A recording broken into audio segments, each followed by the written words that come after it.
کفارہ ڈرامہ کی آگے کی سٹوری بہت زیادہ کمال کے سین دکھائے جائیں گے، کیونکہ سالار اب ستارہ کی محبت میں آ کر اپنے باپ کا آفس جوائن کر لیتا ہے، اور یہ بات سب گھر والوں کے لیے بہت زیادہ خوشی کی بات ہوتی ہے، سوائے مہرین بیگم کے۔ وہ تو ہر بال کی خال ہی اتارتی ہے۔ انہیں تو یہ لگ رہا تھا کہ یہ سب ستارہ کی چال ہے، وہ سالار کو آفس میں بھیج رہی ہے تاکہ آئندہ کے بعد مہرین کی کوئی بھی بات اسے برداشت نہ کرنی پڑے، اور سالار کو آفس میں بھیجنے کے بعد وہ طاہر صاحب کے دل میں بھی اپنی جگہ بنانے کی کوشش کر رہی ہے۔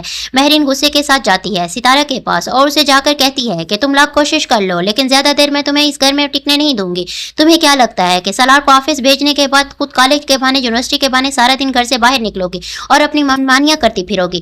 میں تم جیسی مڈل کلاس لڑکیوں کو اچھی طرح سے جانتی ہوں، گھروں سے نکلنے کے بہانے ڈھونڈتی ہیں اور کالج کے چکر لگاتی ہیں۔ ہمیں کیا پتا کہ یونیورسٹی اور کالج کے بہانے تم گھر سے نکلو اور وہاں پر جا کر اپنے پرانے عاشقوں سے ملتی پھرو۔ ستارہ اسے کہتی ہے آنٹی آپ میرے خاندان اور میرے بارے میں ہمیشہ سے برا کہتی آئی ہیں، میں آپ کو کچھ نہیں کہتی، لیکن اب آپ میرے ساتھ زیادتی کر رہی ہیں۔ آخر آپ اس بات کو قبول کیوں نہیں کر لیتی کہ میں سالار کی بیوی ہوں اور ہمیشہ اسی گھر میں رہوں گی؟ سالار نے جو کچھ بھی کیا وہ اپنی مرضی سے کیا، اس میں میرا کوئی قصور نہیں، اور ویسے بھی آپ بھی تو یہی چاہتی تھی کہ سالار بزنس جوائن کر لے۔ اب اگر وہ یہ سب کچھ کر رہا ہے تو آپ اس بات کو کیوں نہیں مان لیتی کہ وہ صحیح کر رہا ہے؟ مہرین اسے کہتی ہے کہ میری پریشانی کی وجہ تو یہی بات ہے کہ اب وہ کیوں کر رہا ہے۔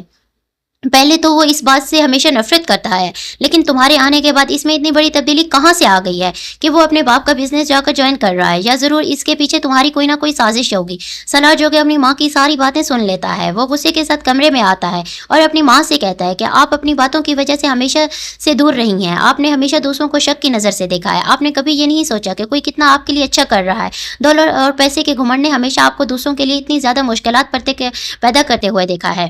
یہی وجہ ہے کہ کوئی بھی آپ سے محبت نہیں کر سکتا۔ ڈیڈ جو آپ کے لیے اتنا سب کچھ کر رہے ہیں، آپ ان سے آئے دن تک محبت نہیں کر سکی، تو آپ کل کے آئی اس لڑکی سے کیا محبت کریں گی؟ مہرین اسے کہتی ہے کہ تم اس لڑکی کی طرفداری کر کے اپنی ماں کے ساتھ اس طرح بدتمیزی کر رہے ہو۔ تب سالار اپنی ماں سے کہتا ہے امی بدتمیزی سمجھے یا کچھ، لیکن میں ستارہ کی توہین برداشت نہیں کروں گا۔ ادھر جب صاحبہ مرزا کو پتہ چلتا ہے کہ سالار نے آفس جوائن کر لیا تو اسے بہت برا لگتا ہے۔ کل تک تو سالار اس کام سے ذرا برابر بھی دلچسپی نہیں لے رہا تھا، لیکن آج اچانک ایسا کیا ہو گیا ہے کہ اس نے اپنے باپ کا آفس ہی جوائن کر لیا؟ صاحبہ جب یہ بات بتاتی ہے اپنے ماں باپ کو تو مرزا صاحب بہت زیادہ پریشان ہو جاتے ہیں، کیونکہ وہ تو چاہتے نہ تھے کہ سالار کبھی بھی بزنس جوائن نہ کرے، بلکہ ہمیشہ اپنے باپ کے کام سے دور رہے، اور پھر ایک وقت آئے گا جب مرزا اور اس کی بیٹی دونوں مل کر سارے بزنس پر قابض ہو جائیں گے اور ان کے بزنس کو ڈبو دیں گے۔ لیکن ان کے ارمانوں پر پانی پھر گیا جب صاحبہ بتاتی ہے اپنے ماں باپ کو کہ سالار نے آفس جوائن کر لیا اور آئندہ کے بعد وہ روز آفس آئے گا اور اپنی کرسی بھی اس نے سنبھال لی ہے۔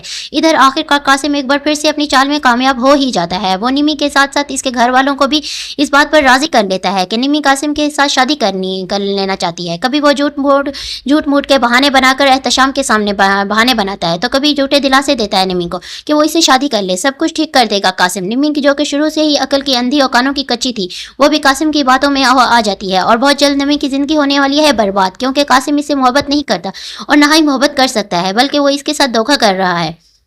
جو الزام آج تک نمی نے قاسم پر لگائے ہیں، ستارہ پر لگائے ہیں، ستارہ کو لے کر سالار پر لگائے ہیں، وہ ان سب کا بدلہ لینا چاہتی ہے، کیونکہ اسے لگتا ہے کہ آج ستارہ اگر اس سے دور ہوئی ہے تو صرف نمی کی وجہ سے ہوئی ہے۔ نہ نمی ستارہ کے خلاف اس طرح بہتان لگاتی، نہ سب لوگ ستارہ سے نفرت کرتے، اور نہ ہی قاسم لالچ میں آ کر ستارہ سے دور ہو جاتا۔